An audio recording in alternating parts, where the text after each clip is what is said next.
Si on veut manger du raisin avec moins d'intrants et boire du vin, on peut quand même boire un peu avec, avec moins de pesticides et d'intrants. Il faut savoir que la vigne, je prends cet exemple-là, parce que la vigne, c'est quand même ce qui reçoit le plus d'intrants et de pesticides.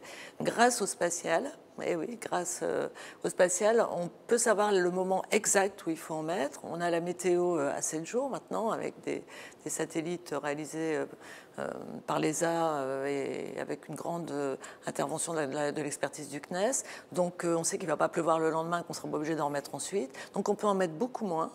On peut économiser l'eau. Donc on économise les ressources. C'est ce qui se passe en Inde. En Inde, j'ai vu des gens sur leur téléphone mobile regarder les infos du spatial pour savoir comment mieux gérer l'eau, qui est rare souvent dans ces pays. Le fait d'avoir la météo à 7 jours, c'est énorme pour l'agriculture. Le fait de pouvoir mesurer l'élévation du niveau des mers, des océans, mais aussi évaluer la fonte de la banquise, tout ça sont des éléments précieux.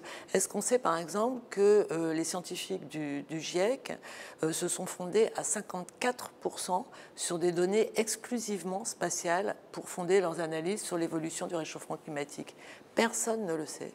C'est là que je disais qu'il y a un effort d'information énorme à faire. Donc le spatial, même si effectivement ça consomme un peu d'énergie, mais il y a des panneaux solaires photovoltaïques aussi sur les satellites, je ne sais pas si vous avez vu. Et si on évite les collisions, parce que ça c'est inacceptable. Et je crois qu'il y a vraiment un effort à faire en termes de réglementation internationale. On progresse, mais on progresse beaucoup trop lentement là-dessus, même si encore une fois le COPOS, que je citais tout à l'heure, a réussi au mois de juin à définir avec les 85 nations 21 ce qu'on appelait les guidelines pour les 10 ans à venir. Mais les 10 ans à venir, d'ici là, s'il y a 11 000 satellites en orbite basse à moins de 200 km, il risque d'y avoir des problèmes. Donc encore une fois, si on règle ce problème des débris, moi je crois que les bénéfices sont faits, bénéfices et risques.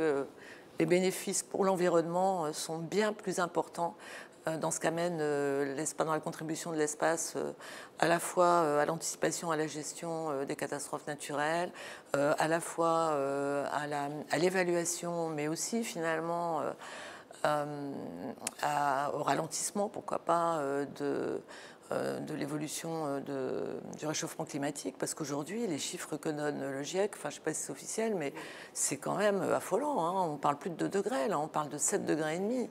Et là c'est catastrophique.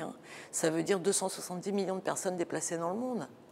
Quand vous voyez déjà ce qu'amène l'émoi que suscitent quelques centaines de migrants, je vous laisse imaginer 270 millions dans des conditions en plus qui seront, si elles ne sont pas anticipées, des conditions qui seront assez dramatiques.